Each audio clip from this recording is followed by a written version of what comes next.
Welcome back to exciting archaeology news. In today's episode, we're diving deep into the fascinating world of mysterious cities. Now, we all know about legendary places like Atlantis or El Dorado, but did you know that there are real cities shrouded in mystery? That's right. So grab your explorer's hat and get ready for an unforgettable journey as we uncover 11 mysterious cities that are actually real. If you are new here, click the subscribe button and then the bell icon to get instant notifications of new videos. Let's get started. Some of the best towns in the world are no longer there. Hundreds of cities around the world that used to be thriving are now in ashes. These cities were destroyed by war or by the natural course of things. Some of them are Tikal, Guatemala. The crown jewel of Guatemala is Tikal, which is in Tikal National Park. This city may have been the most important Mayan city-state. Its 6 beautiful churches still stand out in the area, just as they did 1,000 years ago. One can see these old buildings towering over the jungle canopy. People who go there might wonder about the events that used to happen there and how big the city used to be before the jungle ate it up. Once a powerful Mayan city, Tikal was hidden for hundreds of years by the thick canopy of the jungle. Its tall pyramids and elaborate stone carvings show that it was a very advanced society. Tikal is mysterious because no one knows why it was abandoned or what secrets are hidden in its buildings that haven't been looked at yet. Archaeologists are still finding items and learning more about this lost Mayan city. Ctesiphon, Iraq. The ancient Persian capital city. Ctesiphon was the ancient city of the Persian Empire. It is on the Tigris River not far from where Baghdad is now. Its most impressive part is the huge vaulted hall, which is dominated by the world's biggest brick-built arch. Behind it was a throne room that was 30 meters high and 48 meters long, making it fit for a king. In the 5th century, Nestorianism, a Christian church that disagrees with the Western churches about the nature of Christ, made Ctesiphon a very important center. Many people along the Silk Road became Christians because of the missionaries from Ctesiphon. They did this in places like Rage, Maraconda, Margiana, and Aria. The first Christians came to China along the Silk Road in the year 635. The lost city of Mohenjo-daro, Pakistan. The people who lived in the Indus Valley and built Mohenjo-daro around 2600 BC were as good as the Greeks and Egyptians, who are better known. Even though not much is known about the people who lived there, it was once home to some of the first people who knew how to plan cities and build roads. Today, erosion is a threat to its complex of homes, shops, walls, and streets. Artifacts like ivory, lapis, carnelian, and gold beads, as well as the baked brick city buildings, show how wealthy and important the city was. The closest thing Mohenjo-daro has to a temple is a closed pool called the Great Bath. It sits on top of a dirt mound and is held in place by walls made of baked bricks. Mosque city of Bagerhat, Bangladesh. A Turkish general in the 1500s told people to build a town where the Ganges and Brahmaputra rivers meet. He made a city with castles, mosques, and tombs, and he also built his own tomb. This old town, which had 360 temples and was an important part of the Islamic world, fell into disrepair soon after its founder died. It has been covered by plants for hundreds of years, but now some of it is being restored. This old city, which used to be called Kalifatabad, is near Bagerhat. It was created by the Turkish general Ulugh Khan Jahan in the 15th century. The city's infrastructure shows a lot of technical skill, and it has a large number of churches and other early Islamic buildings, many of which are made of brick. Vijayanagar, India. You've probably never heard of Vijayanagar, but in the year 1500 it had twice as many people as Paris and was the center of the biggest kingdom in southern India. This famous city was built around a group of holy places, including the beautiful Virupaksha temple, which still stands today. Today, both Hindus and non-Hindus respect its temple areas and shrines. 5 sons of Sangama started the city and its first family in 1336. Harihara and Bukka were the first kings of the city. Vijayanagar grew over time to become the largest kingdom in southern India. By keeping the Muslim sultanates of the north from coming in, the wall helped Hindu life and government get back on track after the chaos and division of the 12th and 13th centuries. Contact with the Muslims, who were not disliked directly, led to new ideas and more creative work.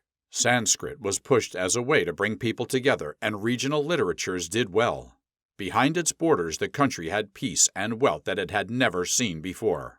Ani, Turkey. Ani, the beautiful center of an Armenian kingdom in the 10th century, was called the City of 1001 Churches. Many of them are still there, looking very strange in the green fields around them. It's hard to believe that these beautiful, mostly ignored ruins were once part of a city-state that was as important as Damascus or Constantinople. Ani became important in the 5th century AD because it was on a major east-west trade route. By the time Ashot III the Merciful, the Bagerhat king of Armenia, moved his capital there from Kars in 961, it was a thriving town. Some of the best examples of medieval buildings were found in the many churches that were built there during this time. Even though the Middle Ages estimate that there were about 100,000 people in Ani at the beginning of the 11th century isn't very accurate, Ani was a large and beautiful place. It was the most important city in Armenia until the 13th century when the Mongols attacked, a big earthquake hit in 1319, and trade lines changed. The place was eventually left empty. Armenian architecture from the Middle Ages, like the churches and parts of the city walls that are still standing, attest to the extraordinary quality of Armenian stonework during the Middle Ages. Thebes, Egypt.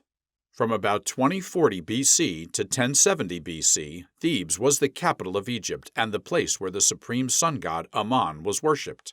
Even now, no other place can match its beauty. The Temple of Luxor, the Karnak complex, and the Temple of Ramesses II are still some of the world's most impressive works of architecture. At one point, Thebes, under the Egyptian Empire, was a rich city, but it was later destroyed by the Assyrians, the Persians, and the Romans. It's hard to think that anything could stay standing after being destroyed for many generations, but Thebes has. Some of the tombs and temples still stand, like the Temple of Ammon at Karnak, Tutankhamun's tomb in the Valley of the Kings, and the temple where Hatshepsut was buried. Carthage, Tunisia. Carthage was a Phoenician trade city that the Roman Empire destroyed and then rebuilt. This became a very important port and home of the Carthaginian civilization. At its peak, this lost city was only second in size to Rome. It was founded around 814 BCE by the legendary Phoenician queen Dido. When Alexander the Great conquered the city of Tyre in 332 BCE, many people fled to Carthage. Carthage grew and became the capital of the Carthaginian Empire, with colonies along the North African coast, in Sicily, Spain, and other places. All of these colonies were lost after the Punic Wars, which made Rome the most powerful city in the Mediterranean. In the end, Vandals took it over. However, the Romans built a lot of the eerie ruins that are still there today, like the amphitheater and the Antonine Baths. Persepolis, Iran.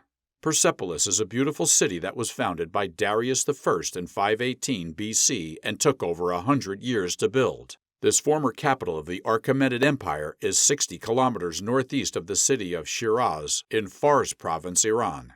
It is one of the great lost cities of the world. When you walk through the huge gate of all nations, you can't help but be amazed. You're looking at a huge terrace, and all over the complex are intricate carvings of slaves, kings, officials, and people from all over the Persian kingdom. The city's remote location kept it a secret from the rest of the world, and it became the safest place in the Persian Empire to store art, artifacts, archives, and the royal treasury. The Greeks didn't know about the city until Alexander the Great burned it down and took all of its valuables in 330 BCE. The ruins were hidden until the 17th century CE, when they were recognized as the once great royal city of Persepolis. Ephesus, Turkey. Ephesus was a port on the river Cayster. It was southwest of where Selçuk is now in Turkey. Over time, it became one of the biggest cities in the Mediterranean during the classical period. The nearby Temple of Artemis, which was built around 550 BC and is now known as one of the 7 wonders of the ancient world, made the city famous at the time. It had a lot of important buildings, like the Library of Celsus, and a theater that could hold 24,000 people. In 263, the Goths wiped out the city. Even though it was rebuilt, its value as the commercial hub went down as the Kukuk-Menderes River slowly filled up the harbor. It was partly destroyed by an earthquake in the year 614.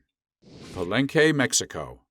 Palenque was a mid-sized Mayan city-state that reached its peak in the 7th century, when Tikal the Great was king. Its beauty comes from the way its buildings and sculptures are made. Between about 600 and 750 CE, Palenque was a very important Mayan city. The name Palenque comes from Spanish and means fortified place. However, we now know that the original Mayan name was La Cama. The city was at the point where the highlands and coastal plains met. It did well as an inland trade center, which let Palenque control a big area and make deals with other powerful cities like Tikal, Pomona, and Tortuguero that helped them. But around the middle of the 8th century CE, war broke out, and Palenque, along with other classic Mayan towns of the time, was abandoned around 800 CE. And that concludes our exploration of 11 mysterious lost cities that are actually real. Thank you for joining us on this captivating journey. If you enjoyed this video, don't forget to like, share, and subscribe for more thrilling adventures. And remember, the world is full of wonders waiting to be rediscovered. See you in the next video.